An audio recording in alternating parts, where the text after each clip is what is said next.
The morning, Xavier brought Helena Armstrong home as his bride. Half the town of Telluride, Colorado gathered outside the general store to watch them ride past, and not a single person bothered to hide their laughter. Adam sat straight in his saddle, 23 years old, with the kind of lean strength that came from years of breaking horses and mending fences. His jaw set tight as he heard the whispers that followed them down the dusty main street. Helena rode beside him on the chestnut mare he had given her as a wedding gift, 46 years old, with silver threading through her dark hair, her back just as straight as his, her green eyes fixed forward as though the crowd did not exist at all. It was June of 1882, and the mountain town was still rough around the edges, though the silver mines had brought enough prosperity that some of the buildings had actual glass windows now instead of oiled paper. Adam had lived here all his life, born in a small cabin on the edge of town to parents who had died when he was 14, leaving him nothing but a small ranch and enough bitterness to fuel a lifetime. He had spent the last 9 years building that ranch into something worth having, working sunup to sundown, never taking a day of rest, never letting himself want anything beyond the next season's cattle prices, and the hope that maybe this year the winter would not be quite so brutal. Then Helena had arrived last autumn, a widow from St. Louis with a wagon full of belongings, and a look in her eyes that said she had left more behind than just a city. She had bought the old boarding house on Spruce Street, the one that had been sitting empty since the previous owner had moved to Denver, and she had set about fixing it up with a determination that Adam recognized because it matched his own. He had first spoken to her when he came into town to buy supplies and found her struggling to unload a cast iron stove from her wagon. He had helped her without being asked, and she had thanked him without any of the simpering gratitude that so many women seemed to think men wanted to hear. Their courtship had been the talk of the town from the very beginning. Adam started finding excuses to come into Telluride more often than necessary, always managing to walk past the boarding house just when Helena might be outside sweeping the porch or tending to the small garden she had started. She made him coffee the first time he actually worked up the courage to knock on her door, and they sat on her porch for 2 hours talking about everything and nothing. She told him about her late husband, a banker who had died of a heart condition 3 years prior, leaving her comfortable enough to start over somewhere new. She told him about her daughter, married and living in Boston with 3 children of her own. She told him she had come west because she was tired of being treated like a fragile thing that needed to be handled with care. Adam told her things he had never told anyone, about how lonely the ranch was, how sometimes he would go days without speaking to another person, about how he had thought maybe he would marry Sarah Mitchell, the daughter of the man who owned the livery, until he realized that Sarah wanted a life in town with parties and social calls, and he could never be the kind of man who enjoyed such things. About how he had started to think maybe he was meant to be alone, that perhaps some people were just built that way. Helena had looked at him with those green eyes that seemed to see straight through all his defenses and said, "I do not think you are meant to be alone at all, Xavier. I think you just have not found the right person yet." He had kissed her that same evening as the sun set behind the mountains and painted the sky in shades of orange and purple. She had kissed him back without hesitation, her hands coming up to frame his face with a tenderness that made his chest ache. When they finally pulled apart, she was smiling, and he realized it was the first time in years that he had felt anything other than tired. The town had opinions, of course. The town always had opinions. Mrs. Henderson at the Mercantile told anyone who would listen that it was unnatural for a woman of Helena's age to be carrying on with a man barely out of boyhood. Reverend Walsh gave a sermon about the proper order of things that was so thinly veiled everyone knew exactly who he was talking about. Even Adam's few friends, the other ranchers he occasionally shared a drink with, asked him if he was sure he knew what he was doing. Adam was sure. He was more sure of Helena than he had ever been of anything in his entire life. She made him laugh, something he had almost forgotten how to do. She challenged him when he was being stubborn, which was often.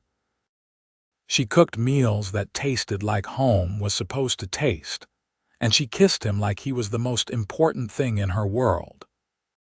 When he proposed to her on a cold February morning, kneeling in the snow outside her boarding house with a simple gold band that had belonged to his mother, she said yes, without a moment's hesitation. They were married by the justice of the peace in March, with only 2 witnesses pulled in from the street, because Adam had no family and Helena's daughter had written back saying she thought her mother was making a terrible mistake.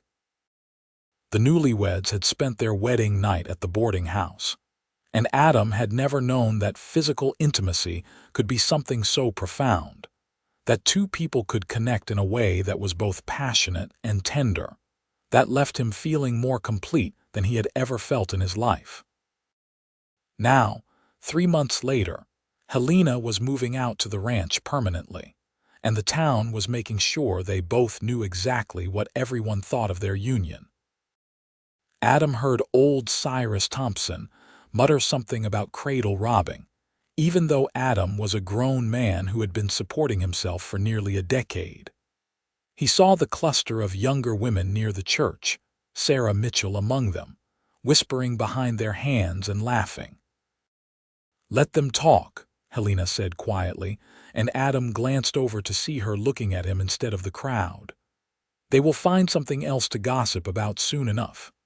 "It does not bother you?" Adam asked, keeping his voice low. "I stopped caring what small-minded people thought of me a long time ago," Helena replied. "The question is whether it bothers you." Adam thought about it for a moment, really thought about it. Then he reached over and took her hand, right there in the middle of Main Street where everyone could see. "No," he said, "it does not bother me at all." The ranch was 5 miles outside of town, nestled in a valley with a creek running through it and mountains rising up on all sides. It was not much to look at, just a small house that Adam had built himself, a barn that leaned slightly to the left, and a series of corrals that held his horses and the small herd of cattle he was building up. But as they rode up the path and the house came into view, Adam felt a swell of pride mixed with anxiety. He had worked so hard to make this place into something, but he suddenly saw it through Helena's eyes and wondered if it would be enough. Helena dismounted before he could help her down, moving with the easy grace of someone who had been riding horses since childhood. She stood looking at the property, one hand shading her eyes against the afternoon sun, and Adam held his breath waiting for her verdict. "It is perfect," she finally said, turning to smile at him. "It is absolutely perfect." The knot in Adam's chest loosened. He took her hand and led her inside, watching as she explored the 2 rooms that made up the house. He had cleaned everything thoroughly before going to fetch her, scrubbing the floors until his hands were raw and making sure there was fresh linen on the bed. The house was sparse, containing only the essentials: a table and 2 chairs, a stove, a shelf with a few books, the bed in the smaller room. But it was solid and weatherproof, and it was theirs. "I know it is not what you are used to," Adam started to say, but Helena cut him off with a kiss. "It is exactly what I am used to now," she said firmly. "Besides, I lived in a sod house for the first 10 years of my marriage, back when my husband was just starting out. This is a palace compared to that." They spent the rest of the day unloading Helena's belongings from the wagon. She had brought more than Adam expected. Trunks full of clothes and linens, a set of fine china that had been a wedding gift from her first marriage, books and photographs, and a dozen other small things that transformed the Stark house into a home. By the time the sun began to set, the shelf had colorful spines on it, curtains hung in the windows, and a quilt that Helena had made herself covered the bed. Adam cooked dinner that night, venison stew that had been simmering on the stove since morning. They ate at the table with the door open to catch the evening breeze, and Helena told him about her plans for a proper garden come spring, how she wanted to plant vegetables and herbs, maybe even some flowers if they could spare the space. "I want chickens too," she said. "Fresh eggs make all the difference." "Chickens it is," Adam agreed, thinking that he would build her a dozen chicken coops if that was what she wanted. He would build her anything. That night they made love in their own bed for the first time, and afterwards Helena lay with her head on Adam's chest, her fingers tracing idle patterns on his skin. "Are you happy?" she asked softly. "Yes," Adam said, and meant it with every fiber of his being. "Are you?" "More than I ever thought I would be again," Helena replied. She was quiet for a moment, then added, "My first husband was a good man, Adam. He gave me a comfortable life and a beautiful daughter, and I mourned him properly when he died. But what we had was not like this. It was never like this." Adam tightened his arms around her, pressing a kiss to the top of her head. He understood what she meant. What they had was not just companionship or physical attraction or even love in the conventional sense. It was a completion, a sense of two incomplete pieces finally finding their perfect fit. The summer passed in a blur of hard work and unexpected joy. Adam taught Helena how to help him with the horses, and she proved to have a natural way with the animals that surprised them both. She could gentle a skittish mare with nothing but soft words and patient hands, and by August she was riding out with Adam to check on the cattle, the two of them spending long days under the vast Colorado sky. Helena transformed the ranch in ways both large and small. She did plant that garden, and soon they had fresh vegetables with every meal. She got her chickens, 6 red hens and a rooster that liked to crow at unreasonably early hours. She made friends with their nearest neighbor, a widow named Mrs. Peterson, who lived 3 miles south and was delighted to finally have another woman nearby to talk to. She sewed new shirts for Adam, mended his old ones, and taught him how to cook things beyond the basic trail food he had been surviving on for years. But more than any of the practical changes, Helena made Adam feel less alone. She was there in the morning when he woke up, her warmth beside him a constant reassurance. She was there in the evening when he came in from working, ready with a smile and a kiss and stories about her day. She was there in the moments between, the quiet times when they worked side by side in comfortable silence. And Adam marveled at how something as simple as having another person present could change everything. They went into town together once a week for supplies, and while the laughter had died down, the judgment had not. People were polite to their faces mostly, but Adam saw the way eyes followed them, heard the whispers that stopped when they got too close. Helena held her head high and ignored it all, but Adam found it harder. He had lived in this town his whole life, and while he had never been particularly social, he had thought of these people as his community. Now he realized how conditional their acceptance had been. It came to a head in September at the annual harvest dance. Adam had not wanted to go, knowing that their presence would cause talk, but Helena had insisted. "We have as much right to be there as anyone else," she said firmly. "I will not let narrow-minded gossips dictate how we live our lives." So they went, Helena wearing a deep green dress that matched her eyes, Adam in his best shirt and the new vest Helena had made him. They arrived just as the music was starting, The barn at the edge of town transformed with lanterns and streamers for the occasion. Conversations died as they walked in, and Adam felt every eye in the room turn toward them. Reverend Walsh was the first to approach, his face set in lines of disapproval. "Mr. Xavier, Mrs. Xavier," he said, his tone making it clear he thought Helena had no right to that name. "I am surprised to see you here." "Why would you be surprised?" Helena asked pleasantly. "We are members of this community, are we not?" "Well, yes, but given the circumstances of your marriage, I thought perhaps you might prefer to keep to yourselves."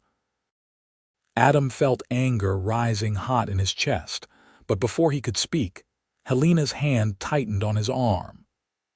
"The circumstances of our marriage," she said, her voice sweet as honey and twice as dangerous, "are that two adults who love each other chose to commit their lives to one another." "I fail to see what is so shocking about that."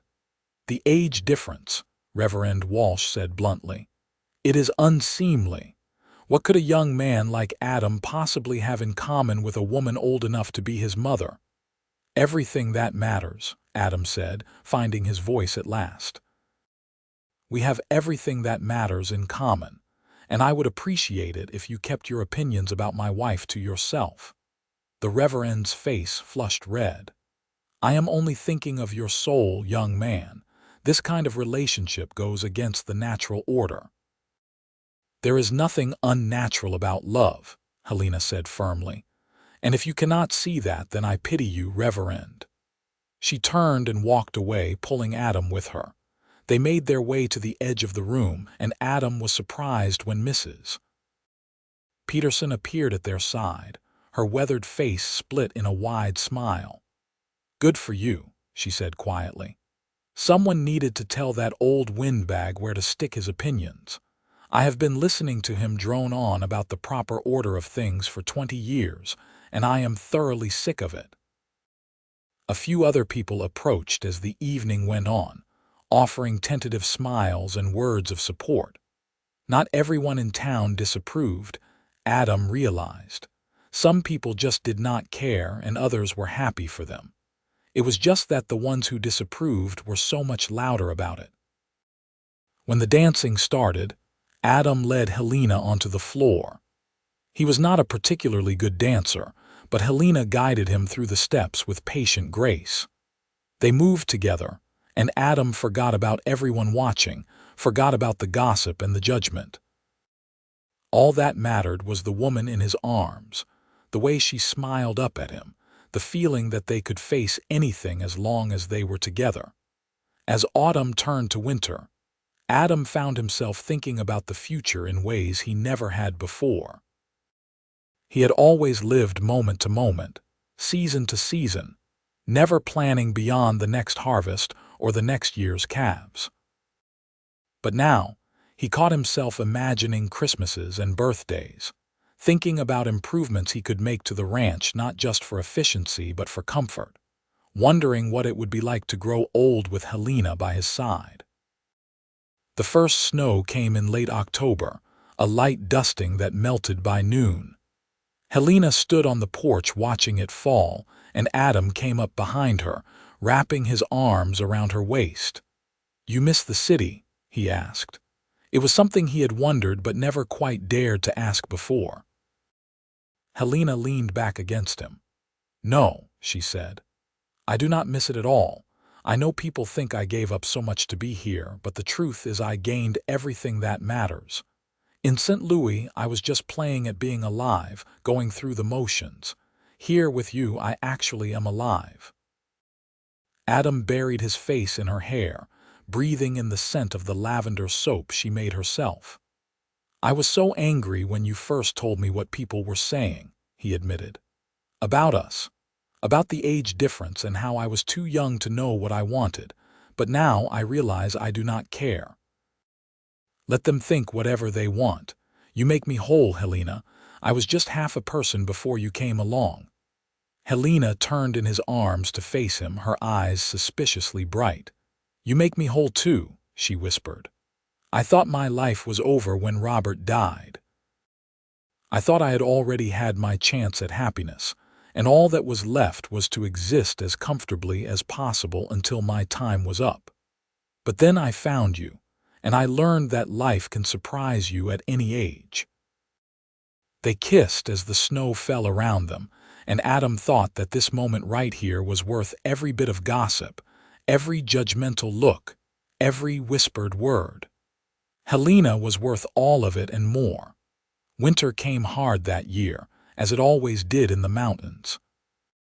The snow piled up in drifts that reached the windows, and there were days when it was impossible to go outside at all. But Adam found he did not mind being snowed in the way he once had. With Helena there, the cabin felt warm and welcoming instead of like a prison. They spent long evenings by the fire, reading aloud to each other from her collection of books, or simply talking about everything and nothing. Helena taught Adam how to play chess, and they had ongoing games that lasted for days.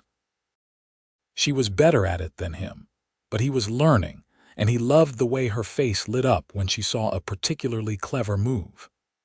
Adam taught Helena how to carve wood, and she spent hours working on a set of figures that she said would be Christmas presents for her grandchildren back in Boston.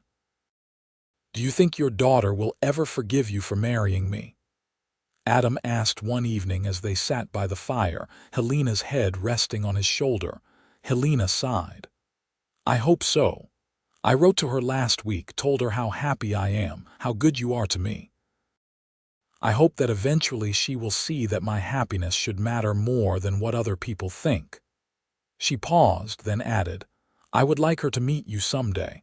I think once she got to know you, she would understand." "I would like that too," Adam said. He wanted Helena to have her family back, wanted her to not have to choose between her old life and her new one. Christmas came, and they spent it alone at the ranch, the snow too deep to make the trip into town. Adam had bought Helena a beautiful shawl from the mercantile, soft wool dyed a deep blue. Helena gave him a new saddle that she had commissioned from the leather worker in town, with his initials tooled into the leather. They cooked a turkey that Mrs. Peterson had given them and ate until they were stuffed, then made love in front of the fire and fell asleep wrapped in each other's arms. It was, Adam thought as he drifted off, the best Christmas of his life. The new year brought a thaw, and with it a visitor. Adam was in the barn when he heard the sound of a wagon approaching. He came out to see a fine carriage making its way up the path, expensive and out of place against the rough landscape. Helena came out of the house, wiping her hands on her apron, and Adam saw her freeze when the carriage came to a stop. A woman stepped out, younger than Helena but with the same green eyes and the same determined set to her jaw. She was dressed in expensive traveling clothes, and she looked around the ranch with an expression Adam could not quite read. "Mother," she said, her voice careful. "Hannah," Helena breathed, and then she was moving, crossing the distance between them to pull her daughter into a fierce embrace. Hannah hugged her back just as tightly, and Adam saw tears on both their faces. When they finally pulled apart, Hannah turned to look at Adam. He walked over slowly, suddenly very aware of the mud on his boots and the rough clothes he wore for working. "You must be Adam," Hannah said. "Yes, madam," Adam replied. "It is good to meet you." Hannah studied him for a long moment, and Adam forced himself to stand still under her scrutiny. Finally, she said, "Mother's letter said you made her happy. I had to come see for myself if that was true." "It is true," Helena said firmly. "Adam makes me happier than I have been in years, maybe happier than I have ever been." "He is so young," Hannah said, but there was less judgment in her voice than Adam had expected. She sounded more confused than anything else. "He is young," Helena agreed. "But he is also kind and hardworking and good. Age is just a number, Hannah. What matters is how two people treat each other, how they make each other feel." Hannah looked between them, and Adam reached out to take Helena's hand, lacing their fingers together. Whatever Hannah decided, whatever she thought of their marriage, he and Helena were in this together. "Will you come inside?" Helena asked. "The house is not fancy, but it is warm, and I have coffee on the stove." Hannah nodded slowly, and they all went inside. Adam excused himself to finish his work in the barn, giving the two women space to talk. He stayed out there longer than strictly necessary, checking and rechecking the horses, fixing a loose board that did not really need fixing. When he finally returned to the house several hours later, he found Helena and Hannah sitting at the table, empty coffee cups between them. "Adam," Helena said, her face radiant with happiness. "Hannah is going to stay for a few days, if that is all right with you." "Of course," Adam said immediately. "You are welcome here anytime, madam. Call me Hannah, please," she said, and offered him a small smile. "And I apologize for my harsh words in my letters to Mother. I was judging a situation I did not understand." Hannah stayed for 3 days, and by the time she left, Adam felt like he had truly been accepted into Helena's family. Hannah told stories about her mother's younger days, and Helena told stories about Hannah's childhood, and Adam laughed at all of them while contributing what little he could about his own sparse history. On Hannah's last evening there, she pulled Adam aside while Helena was packing food for her journey. "Thank you," she said quietly, "for making my mother happy. When Father died, I thought she would never smile like this again. I was wrong, and I am glad I was wrong." "I should be thanking you," Adam replied, "for coming here, for giving us a chance. It means the world to your mother. It means the world to me too." Hannah smiled, and Adam could see Helena in that smile. "Take care of her," she said. "Always," Adam promised. After Hannah left, Helena was happier than ever. She hummed as she worked, smiled for no reason at all, and told Adam at least 3 times a day how much she loved him. The weight of her daughter's disapproval had been heavier than she had let on, Adam realized, and having that lifted made everything better. Spring came slowly to the mountains, the snow melting in fits and starts. As the ground thawed, Helena threw herself into expanding her garden. Adam helped her build raised beds and haul in soil, and soon they had planted rows of vegetables and herbs. Helena even convinced Adam to let her plant flowers along the front of the house, bright spots of color that made the rough cabin look almost cheerful. The ranch was thriving too. The cattle had made it through the winter in good shape, and there were new calves stumbling around on unsteady legs. The horses were healthy and well-trained, and Adam had already sold 2 of them for good prices. Money was not plentiful, but it was steady, and for the first time Adam could remember, he was not constantly worried about making it through to the next season. In late April, Mrs. Peterson invited them to a quilting bee at her house. It was a monthly gathering of the women who lived in the area, and Helena had been attending regularly all winter. This time, Mrs. Peterson had specifically asked that Adam come too, along with the other husbands. "She is trying to help," Helena explained when Adam looked skeptical. "She wants people to see us together, see that we are just a normal married couple." So Adam went, and spent an awkward afternoon making small talk with men he barely knew while the women sewed and gossiped in the next room. But by the end of it, he had agreed to help one of the other ranchers move some cattle, and had accepted an invitation to a barn raising the following month. Small steps, but steps nonetheless toward being part of the community again. The barn raising was in late May, a beautiful spring day with wildflowers blooming on the hillsides. The man whose barn had burned down over the winter was named Jim Crawford, and he had a wife and 4 children who needed shelter for their animals before summer ended. Half the county showed up to help, and the work went quickly with so many hands. Adam and Helena worked side by side. Adam helping to raise the beams while Helena helped the women prepare the massive amounts of food required to feed everyone. It felt good to be part of something larger than himself, to be contributing to the community in a tangible way. And when the barn was finished and everyone gathered to eat, several people went out of their way to talk to Adam and Helena, to compliment Helena's cooking or ask Adam's advice about horses. "See," Helena said quietly as they sat together on a hay bale, eating fried chicken and potato salad. "It is getting better." She was right. It was getting better. Slowly, painfully slowly sometimes, but the town was starting to accept them. Not everyone, certainly. There were still people who crossed the street to avoid them, still whispers that followed them at church. But there were also people who smiled and waved, people who stopped to chat, people who treated them like any other married couple. Summer arrived in full force, hot days that had them working from dawn to dusk to keep up with everything that needed doing. Helena's garden flourished, producing more vegetables than they could possibly eat, so she started preserving them for winter. She made pickles and jams and dried herbs, lining the shelves with jars that glowed like jewels in the sunlight. Adam built Helena a chicken coop twice the size of the original one, because her 6 hens had turned into 15, with the addition of chicks that had hatched in spring.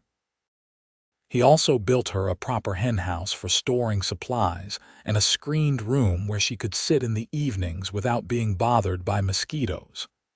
Every improvement he made to the ranch was for her, for their life together. In July, Helena received a letter from Hannah announcing that she was expecting another child. Helena was over the moon with excitement, immediately starting to knit tiny booties and blankets for the baby who would arrive in winter. She talked about visiting Boston in the spring to meet the new grandchild, and Adam encouraged her to go, even though the thought of being without her for weeks made his chest tight. "I want you to come with me," Helena said one evening as they sat on the porch watching the sunset. "I want you to meet Hannah's husband and see my other grandchildren. I want them to know the man who has made me so happy." "I would like that," Adam said, and meant it. The idea of traveling was foreign and a little frightening, but he would go anywhere if it meant being with Helena. They made plans for the trip, talking about what time of year would be best for leaving the ranch, who they could hire to watch the animals, what they would need to bring with them. It felt exciting and terrifying in equal measure, but Adam found he was looking forward to it. He wanted to see more of Helena's life, meet the people she loved, understand all the pieces that made her who she was. In August, disaster nearly struck. Adam was working with a particularly spirited stallion, trying to get him accustomed to the saddle, when the horse spooked at a rattlesnake hidden in the grass. The stallion reared and came down hard, and Adam barely managed to roll out of the way before those hooves crashed down where his head had been. He hit the ground hard enough to knock the wind out of him, and lay there gasping while the horse thundered away. Helena was there in seconds, having seen everything from the garden. She dropped to her knees beside him, her hands running over his body checking for injuries, her face white with fear. "I am all right," Adam managed to gasp out. "Just had the wind knocked out of me." "You could have been killed," Helena said, and her voice was shaking. "You could have been killed right in front of me." Adam sat up slowly, his ribs protesting.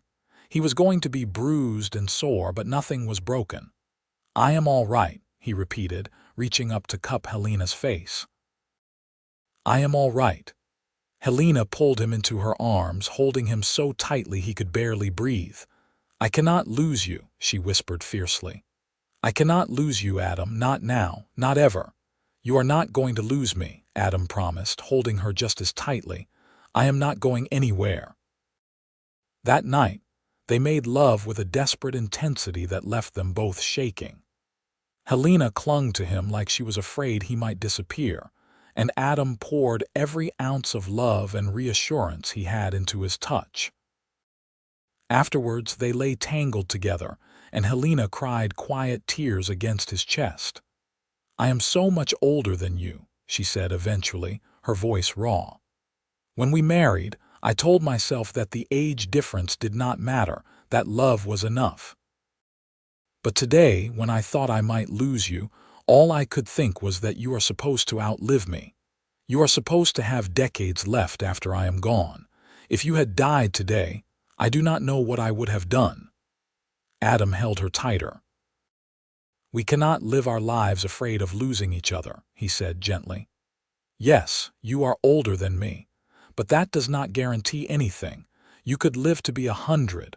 I could be thrown from a horse tomorrow. We have no way of knowing how much time we have, so all we can do is make the most of every moment we are given." "I know," Helena said. "I know you are right, but I was so scared."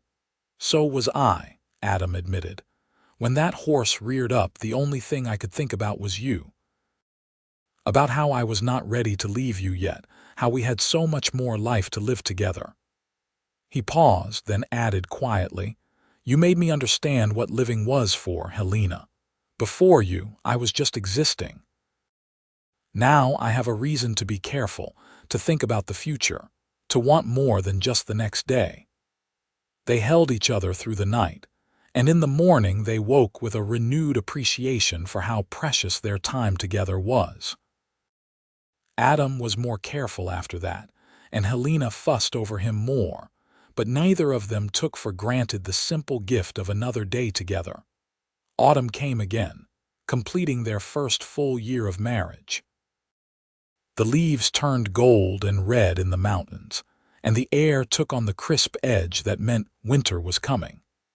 Helena spent long days preserving the last of the garden harvest and preparing the house for the cold months ahead. Adam worked on repairing the barn and making sure they had enough hay stored for the animals. On their anniversary in March, they went into town for a proper celebration. They ate dinner at the new restaurant that had opened on Main Street, and afterwards they walked through town hand in hand, not caring who saw or what anyone thought. The judgment was still there, but it had faded into background noise that they had learned to ignore. Sarah Mitchell, who had once hoped to marry Adam herself, stopped them outside the Mercantile. Adam tensed, expecting hostility, but Sarah just smiled a little sadly and said, "I am glad you are happy, Adam. I hope you both are." "Thank you," Helena said graciously. "That means a great deal." "I am getting married myself next month," Sarah continued. "To Tom Bradley from Denver. He is opening a law office here in town." "Congratulations," Adam said and meant it. "I hope you will be very happy." After Sarah walked away, Helena squeezed his hand. "See, even Sarah has moved on. Maybe the town really has accepted us." "Maybe," Adam agreed. He looked down at his wife, at the woman who had changed his entire life, and felt overwhelming gratitude. "I do not care either way as long as I have you." "You have me," Helena promised. "For however long we both shall live, you have me." Winter came again, but this time they were even more prepared. They had more food stored, more firewood cut, more of everything they needed to be comfortable when the snow piled up. And when they were snowed in for days at a time, they did not mind at all. They played games, read books, made love, and talked about everything under the sun. Helena taught Adam about art and music and history, subjects he had never had the opportunity to learn about as a child.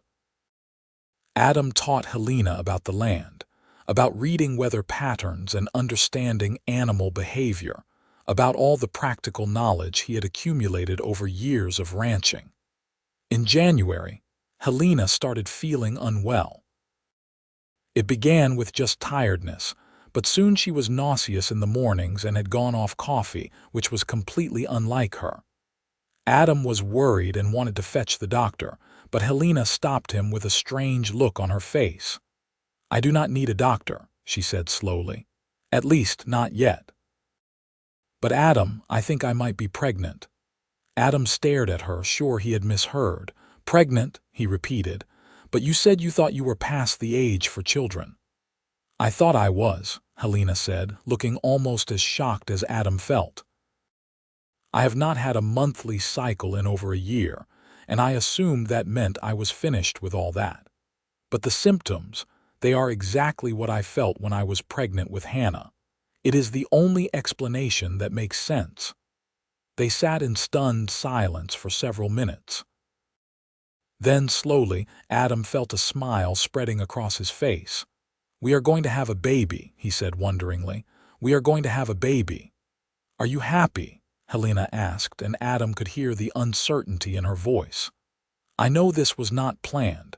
I am 47 years old, Adam. This is not exactly ideal timing." Adam pulled her into his arms, holding her as carefully as if she were made of glass. "I am happy," he said fiercely. "I am so happy I can barely breathe. Are you happy?" Helena hugged him back, and when she pulled away, she was crying and laughing at the same time. "I am terrified," she admitted. "But yes, I am happy too.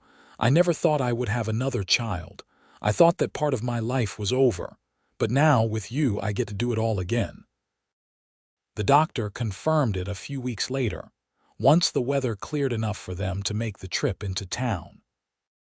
He was cautious, warning them that pregnancies at Helena's age carried more risks. But he also said that Helena was healthy and strong, and there was no reason to think she could not carry the baby to term safely. The news spread through town like wildfire, and the reactions were mixed. Some people were scandalized, saying it was further proof that their marriage was unnatural. Others were genuinely happy for them, offering congratulations and advice. Mrs. Peterson brought over a cradle that her own children had used, and several other women organized to make baby clothes and blankets. Hannah was shocked when they wrote to tell her, but her letter back was full of excitement and cautious happiness. She made them promise to keep her updated on how Helena was feeling, and she sent money for them to buy whatever they needed for the baby. As winter turned to spring, Helena's pregnancy became more obvious. Her belly swelled, and she glowed with a radiance that took Adam's breath away every time he looked at her. She had some difficult days, times when she was exhausted or uncomfortable, but overall she handled the pregnancy well. Adam did everything he could to make things easier for her, taking over the heavier chores and insisting she rest whenever she looked tired. "You are going to spoil me," Helena protested one afternoon when Adam carried a basket of laundry for her. "Good," Adam replied. "You deserve to be spoiled." They spent the long evenings talking about the baby, choosing names and making plans. If it was a boy, they would name him after Adam's father. If it was a girl, Helena wanted to name her after Adam's mother. They talked about what kind of parents they wanted to be, how they would raise this child with love and kindness, and the knowledge that they were wanted. "This baby is going to be so loved," Helena said one night, Adam's hand resting on her belly to feel the baby kick. "By both of us, but also by Hannah and her family, by Mrs. Peterson and the other neighbors, by everyone who has supported us through all of this." "And the people who have not supported us?" Adam asked. "They do not matter," Helena said firmly. "All that matters is the family we are building together." In early June, when the wildflowers were blooming and the mountains were green with new growth, Helena went into labor. It was a long and difficult birth, and there were moments when Adam was terrified that he was going to lose her. But Helena was strong, stronger than Adam had ever imagined anyone could be. And after nearly 20 hours of labor, their son was born. He was perfect, with a shock of dark hair and blue eyes that would probably turn brown like Adam's. He had a healthy set of lungs and tiny fists that grasped at anything within reach. Adam held him for the first time and felt his entire world shift and resettle around this tiny, perfect person. "Hello, Aaron," he whispered, naming the baby after his father. "Welcome to the world, little one." Helena was exhausted but radiant, and when Adam placed their son in her arms, she looked at them both with so much love that Adam felt his eyes sting with tears. "We made this," she said wonderingly. "We made this beautiful, perfect person." "You made him," Adam corrected. "You did all the hard work." "We made him together," Helena insisted. "This baby is proof that love matters more than age or what other people think. He is proof that sometimes the most unexpected things turn out to be the most wonderful." The weeks after Aaron's birth were a blur of sleepless nights and constant feedings, of learning how to care for a tiny person who needed them for everything. Adam had never held a baby before, let alone cared for one, and he was terrified he would do something wrong. But Helena was patient with him, teaching him how to change diapers and swaddle the baby and soothe him when he cried. Adam loved being a father more than he ever could have imagined. He loved the weight of Aaron in his arms, loved the way the baby would stop crying when Adam sang to him, loved watching Helena nurse their son with a look of absolute peace on her face. He had thought he was complete when he married Helena, but Aaron added a dimension to his happiness that he had not known was possible. Mrs. Peterson came to visit often, as did several other neighbor women who wanted to help and meet the new baby. Even people from town who had been critical of their marriage came bearing gifts and congratulations. It seemed that Aaron had softened even the hardest hearts, reminding everyone that whatever their opinions about the marriage, the baby was innocent and deserved to be welcomed into the community. When Aaron was 2 months old, Hannah arrived for a visit, bringing her entire family with her. She had traveled west by train with her husband James, a kind man with patient eyes, and their 3 children. The youngest was just 6 months old herself, and Hannah laughed when she saw Aaron, saying that their children could grow up together. "I never thought I would be a grandmother and a mother to a newborn at the same time," Hannah joked, "but life is full of surprises." Hannah's children adored their Uncle Aaron, fighting over who got to hold him and making him giggle with their silly faces. James got along well with Adam, and the 2 men spent hours talking about ranching and business and all the things that men talked about. And Hannah and Helena spent long hours together, mother and daughter reunited, talking about everything and nothing while they watched their children play. On their last evening there, after the children were in bed, the 4 adults sat on the porch under the stars. Hannah looked at her mother and Adam, at the way they sat close together with Adam's arm around Helena's shoulders, and said, "I owe you both an apology. When you first wrote to tell me you were getting married, I thought Mother was making a terrible mistake. I thought she was just lonely and grasping at anything that might fill the void Father left. I was so wrong." "You were just trying to protect me," Helena said gently. "I understand that." "Maybe," Hannah agreed, "but I should have trusted you to know what you needed. Instead, I judged without knowing anything about Adam or your relationship. But seeing you together now, seeing how happy you are, seeing this beautiful baby you have created together, I understand. Age does not matter. What matters is that you love each other, that you build each other up, that you are partners in every sense of the word." "Thank you," Adam said quietly. "That means more than you know." After Hannah's family left, the ranch felt quiet again, but it was a good quiet. Aaron was growing rapidly, changing every day it seemed. By autumn he was sitting up on his own, and by winter he was crawling everywhere, getting into everything he could reach. The house had been baby-proofed as much as possible, but Aaron had an uncanny ability to find danger wherever it existed. "He is going to be a handful when he is older," Helena said one afternoon, pulling Aaron away from the fireplace for the 100th time. "He is a handful now," Adam replied, but he was smiling. He loved Aaron's curiosity, his fearlessness, his determination to explore every inch of the world around him. As Aaron grew, Adam marveled at how being parents had deepened his relationship with Helena. They were not just husband and wife anymore, but partners in raising this small person, making decisions together about everything from what Aaron ate to how they would discipline him when he misbehaved. They did not always agree, but they always talked things through, always found a compromise that they could both live with. The ranch continued to prosper. Adam had expanded the herd and was now selling cattle regularly to the buyers who came through in summer. The horses were always in demand, and Adam had developed a reputation for training calm, reliable mounts. Money was not plentiful, but it was enough. They had everything they needed and some left over to save for Aaron's future. On their 3rd anniversary, they hired Mrs. Peterson to watch Aaron for the evening and had dinner in town again.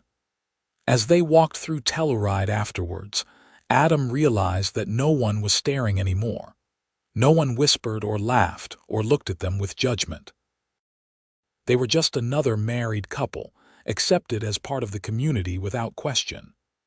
"You remember the first time we rode through town as husband and wife?" Helena asked, clearly thinking along the same lines.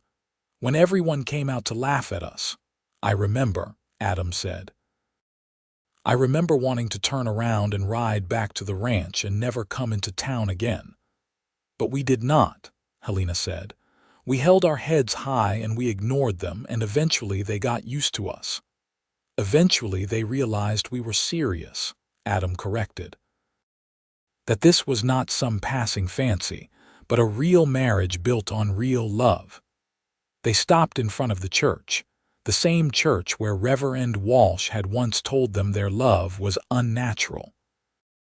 The Reverend was long gone now, moved to a different town, and the new minister was a young man who had welcomed Aaron's christening without any hint of judgment.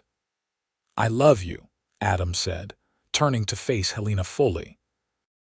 "I love you more now than I did the day we married, and I loved you so much then I thought my heart would burst. You have given me everything, Helena. A home, a family, a purpose, a reason to wake up every morning grateful for another day. You made me whole." Helena's eyes were shining with tears. "You made me whole too," she said softly. "I was broken when I came here, even if I would not admit it. I was a widow trying to find meaning in a life that felt empty. But then I found you, and you showed me that life is not over just because we reach a certain age. You showed me that love can happen at any time, that it is never too late for a new beginning." They kissed there in the street, not caring who saw, and Adam thought about everything they had been through together. The judgment and the gossip, the hard winters and the difficult moments, the joy and the laughter and the love that had carried them through it all. They had built a life together, the two of them, and it was better than anything Adam could have imagined in his lonely days before Helena. As the years passed, they watched Aaron grow from a baby to a toddler to a bright, curious child. He had Adam's dark hair and Helena's green eyes, and he had a personality that was entirely his own. He loved horses like his father and books like his mother, and he had a gift for making friends wherever he went. When Aaron was 4 years old, Helena got pregnant again. It was unexpected and terrifying and wonderful all at once. She was 51 now, and the doctor warned them that this pregnancy would be even riskier than the first. But Helena refused to be afraid. She had done this once already, and she would do it again.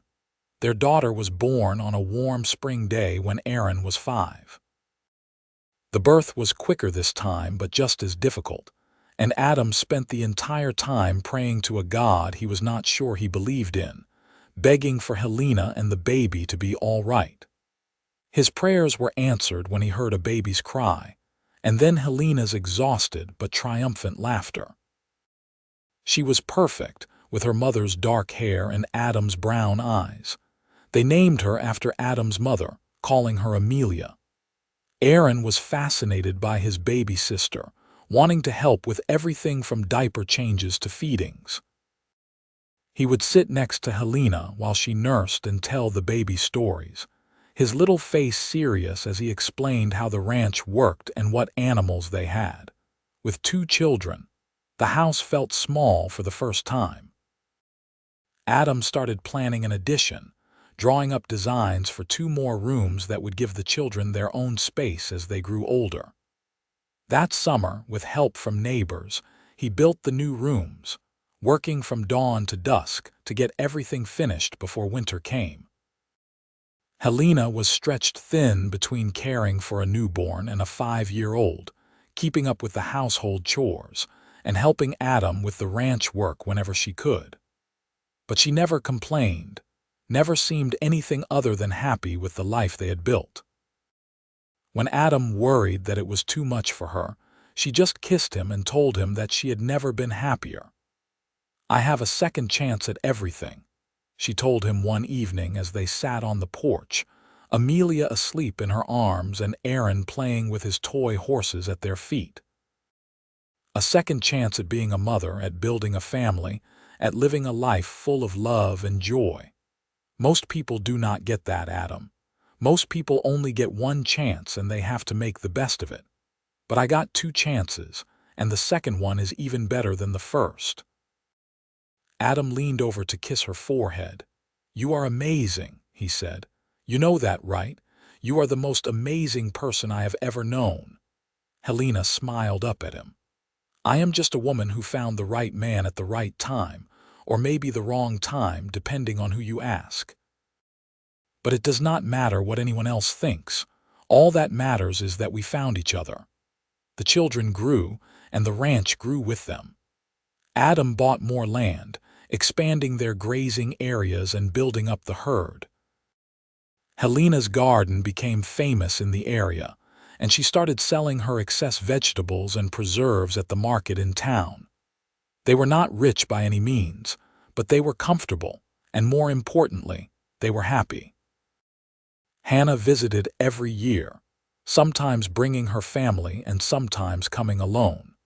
She and Helena had mended their relationship completely, and Hannah often told Adam how grateful she was that he had made her mother so happy. Her children loved visiting the ranch, loved getting to know their aunt and uncle who were so close to their own ages. When Aaron was 8 and Amelia was 3, Adam's nearest neighbor offered to sell him his property. The man was getting old and wanted to move to Denver to be near his son, and he offered Adam a price that was more than fair. It would mean taking on debt, something Adam had always been cautious about, but it would also double the size of his ranch and set his children up with a real inheritance. He and Helena talked about it for weeks, weighing the pros and cons, discussing every possible angle. In the end, they decided to do it. They borrowed the money from the bank, signed the papers, and suddenly owned twice as much land as they had before. It was a risk, but it paid off. With more grazing land, Adam could support more cattle, and the increased income more than covered the loan payments. Within 3 years, they had paid off the debt entirely, and the ranch was thriving like never before. Through it all, Adam and Helena's love only deepened. They had their disagreements, of course. They argued about how to discipline the children, about whether they should expand the herd further, about 1,000 small things that married couples argued about. But they never went to bed angry, always talked things through until they found a solution, always made sure that love came first.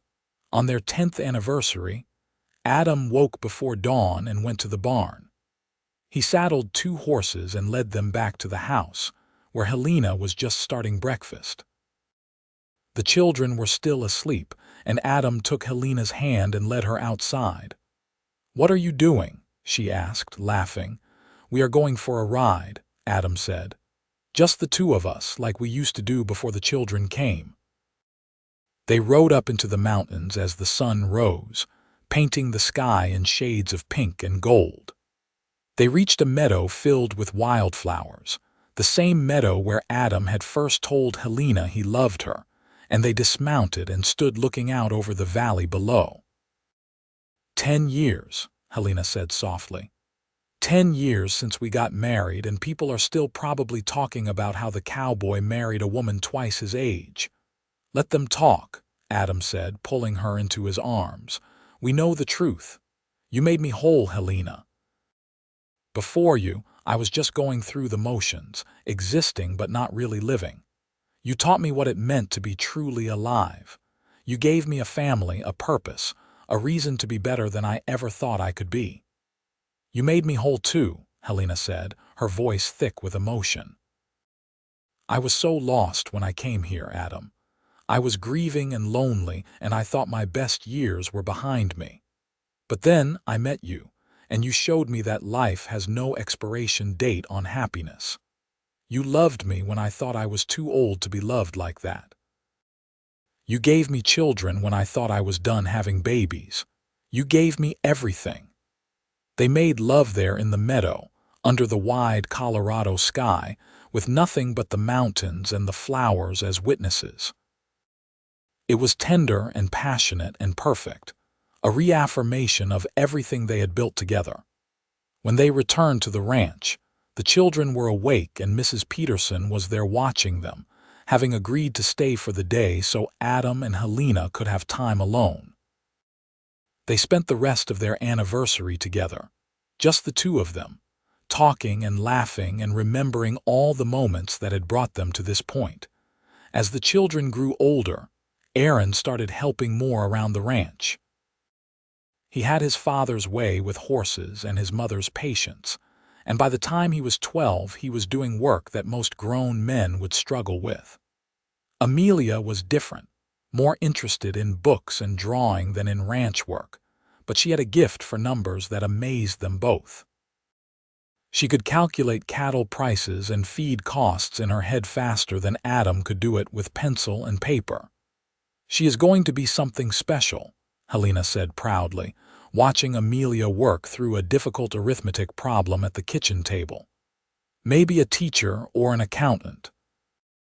"Whatever she wants to be," Adam agreed. "We will make sure both of them have every opportunity to become whoever they want to be." It was a promise they both took seriously. They saved money for the children's education, made sure they had access to books and learning, encouraged them to dream big. Aaron talked about expanding the ranch even further, maybe running cattle all the way to California. Amelia talked about going to college, maybe even back east where Hannah lived. The years passed quickly, as years do when life is full and happy. Adam watched Helena age, saw the silver in her hair turn to white, saw new lines appear on her face. But to him, she was always beautiful, always the woman who had changed his entire world. And Helena watched Adam mature from a young man into someone seasoned and confident, someone who had grown into his role as a husband and father and rancher, and she loved him more with each passing year. When they had been married 15 years, Helena got sick. It started as just a cough, but it lingered and worsened, and soon she was exhausted all the time. The doctor diagnosed her with pneumonia and prescribed bed rest and medicine, warning them that at Helena's age, it was a serious condition. Adam barely left her side for the 3 weeks it took for Helena to recover. He sat by her bed reading to her, bringing her soup and tea, holding her hand when the coughing fits left her gasping. Aaron and Amelia helped more around the ranch, stepping up to take on responsibilities beyond their years so their father could care for their mother. When Helena finally recovered, she was thinner and weaker than she had been, but her spirit was unbroken. "I am not ready to leave you yet," she told Adam one night as they lay in bed together. I still have so much life left to live with you. You are not going anywhere, Adam said fiercely. I am not letting you go. Helena laughed softly. You do not have control over that, my love. None of us do. But I will fight to stay with you as long as I possibly can. It was a wake-up call for them both, a reminder that time was precious and finite. They made a point to spend more time together, to go on rides like they used to sit on the porch in the evenings and just talk. They told the children stories about their courtship, about how everyone had laughed when they got married, about how they had proven everyone wrong. The thing you need to understand, Helena told Aaron and Amelia one evening, is that other people's opinions do not matter when it comes to love. Your father and I loved each other, and that was all that mattered. Yes, I was older than him. Yes, people thought it was strange, but we made each other happy, we built a beautiful life together, and we created a family that I would not trade for anything in the world. I am glad you did not listen to people, Amelia said seriously. Because if you had, Aaron and I would not exist. Exactly, Helena said, pulling her daughter close. Never let anyone tell you who you should or should not love. Follow your heart and everything else will work itself out. As the children entered their teenage years, the house was full of noise and energy. Aaron had friends from town who came to help with the ranch work, and Amelia had a whole group of girls who came for study sessions that invariably turned into giggling gossip sessions. Adam and Helena watched their children grow with a mixture of pride and melancholy, happy to see them becoming independent but already mourning the loss of their childhood. Where did the time go? Helena asked one evening, watching Aaron ride off with his friends. I do not know, Adam admitted.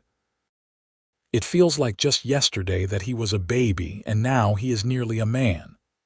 They grow up so fast, Helena said. But we did a good job with them, Adam. They are good kids, both of them. They are kind and hardworking and smart. We should be proud. I am proud, Adam said. Of them and of us. We built something good here, Helena. Against all odds, we built something really good.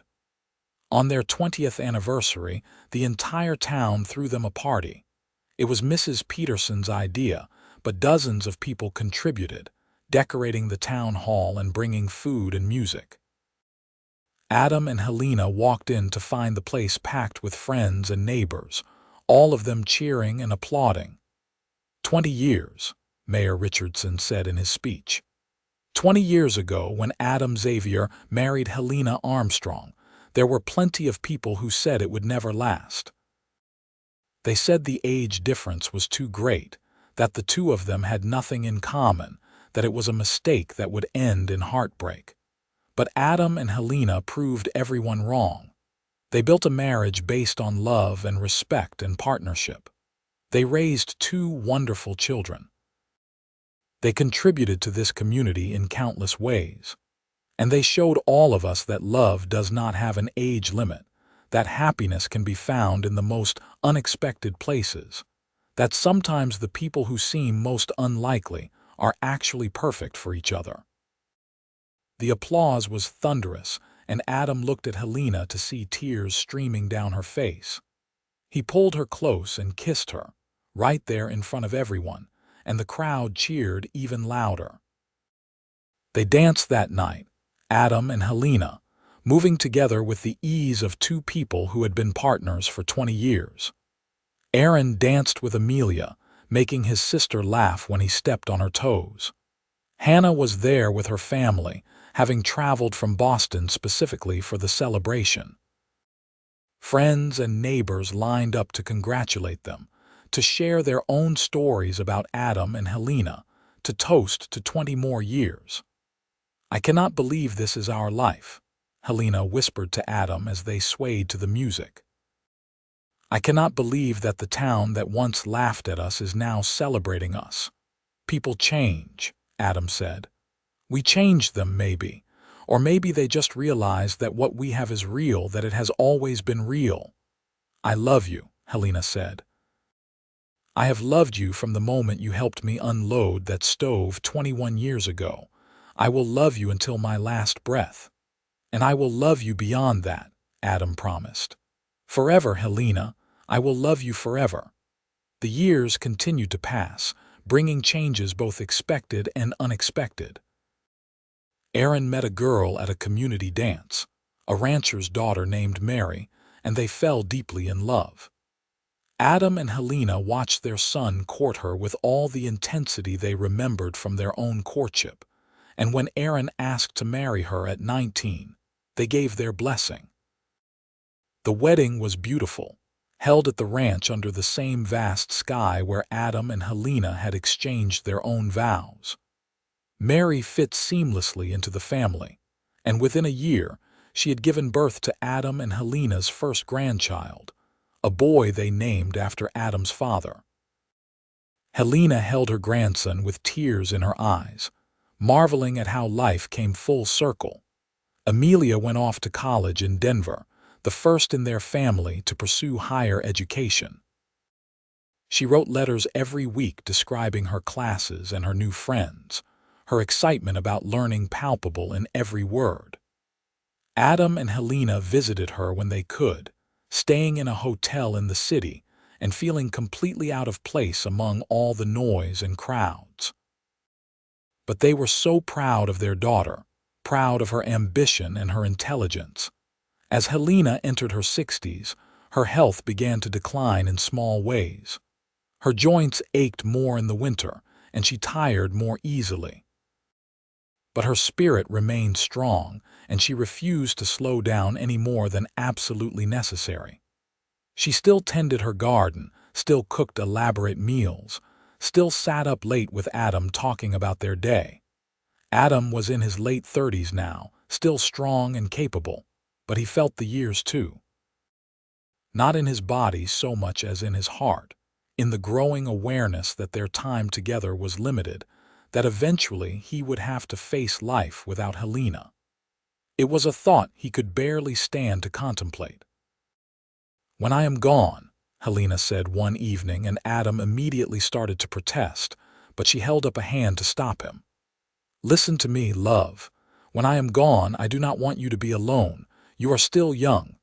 You will have years, maybe decades, ahead of you. I want you to find happiness again." "There is no happiness without you," Adam said roughly. "You are my happiness, Helena. You are everything." "I am not everything," Helena said gently. "I am just one part of your life, Adam. An important part, yes, but not the entirety of it. You have the children and the grandchildren and the ranch and so much more. And when I am gone, I want you to keep living, really living. Do not just exist like you did before we met. Promise me." "I cannot promise that," Adam said, his voice breaking. "I cannot imagine my life without you in it." "You will not have to for a long time yet," Helena said, cupping his face in her hands. "I plan to be around to annoy you for many more years. But eventually, when my time comes, I need to know that you will be all right, that you will not shut yourself away and stop living. Can you promise me that?" Adam looked into her eyes, those green eyes that had captured his heart so long ago, and slowly nodded. "I promise," he whispered, "but only because you asked me to." They celebrated their 25th anniversary quietly, just the two of them and their immediate family. Aaron and Mary were there with their 3 children now, and Amelia had brought home a young man she was courting, a lawyer named Thomas, who Adam approved of immediately. They had a simple dinner at the ranch, the same ranch where everything had begun, and afterwards Adam and Helena took their traditional anniversary ride up into the mountains.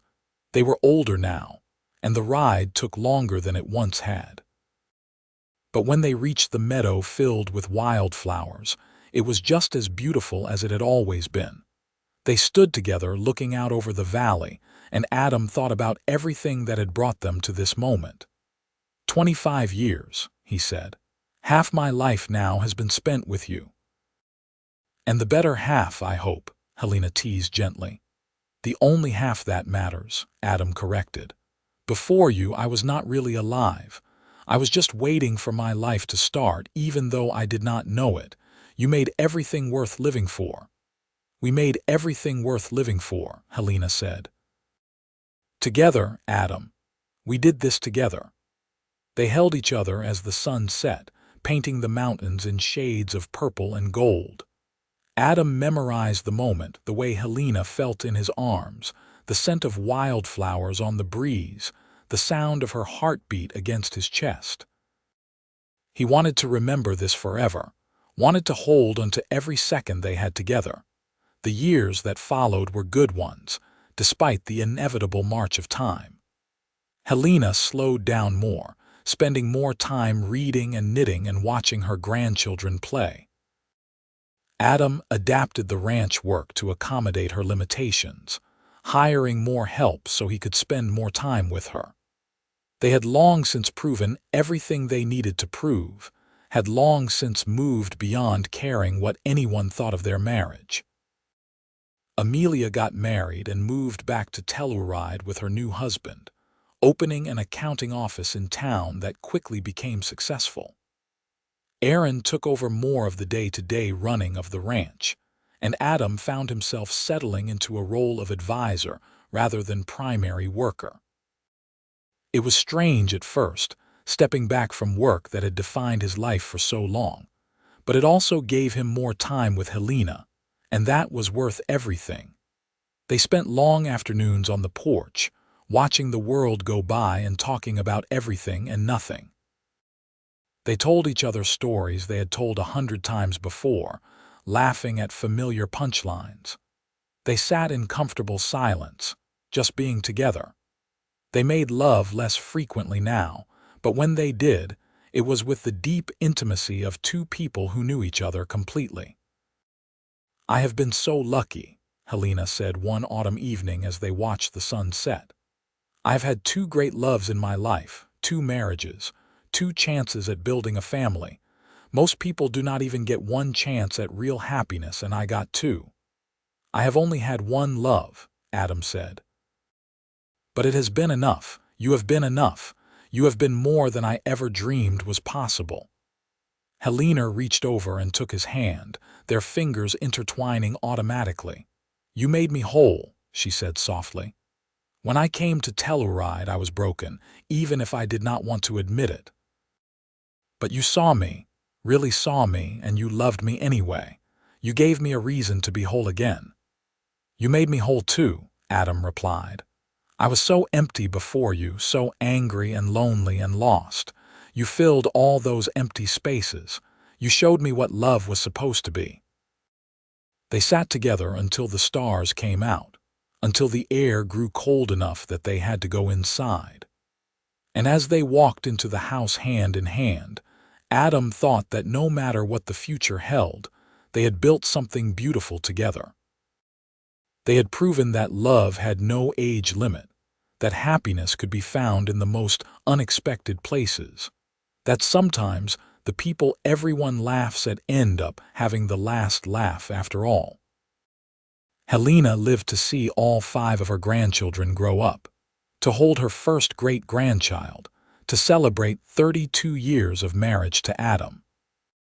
She passed away peacefully in her sleep on a warm June morning, with Adam holding her hand, and all of her children and grandchildren gathered around her bed. Adam was 61 years old when Helena died, and he felt like the world had ended. He had known it was coming, had been preparing himself for years, but nothing could have prepared him for the reality of waking up without her beside him, of facing a day without her smile, of living in a world where Helena no longer existed, but he kept his promise to her. He did not shut himself away, did not stop living. He leaned on his children and grandchildren, let them support him through his grief. He kept working the ranch, kept tending Helena's garden, kept all the traditions they had built together alive. And slowly, day by day, he learned how to live without her. He never remarried. People suggested it, said he was still young enough to find companionship again, but Adam had no interest. He had had his great love, his perfect partnership, and nothing else would ever compare. Besides, he did not feel alone. Helena was still with him in every corner of the ranch, in every memory, in the family they had built together. He lived for 20 more years after Helena died, long enough to see his grandchildren married and having children of their own, long enough to see the ranch prosper beyond anything he had imagined when he was young and angry and alone. And when his time finally came, when he lay in that same bed where Helena had died, surrounded by family and love, his last words were, "I am coming, Helena. Wait for me." And if love could reach beyond death, if promises made in meadows filled with wildflowers could transcend mortality, then surely Helena was waiting for him, ready to spend eternity with the man who had made her whole, the cowboy who had loved a woman twice his age and proven that sometimes the most unlikely love stories are the ones that last forever.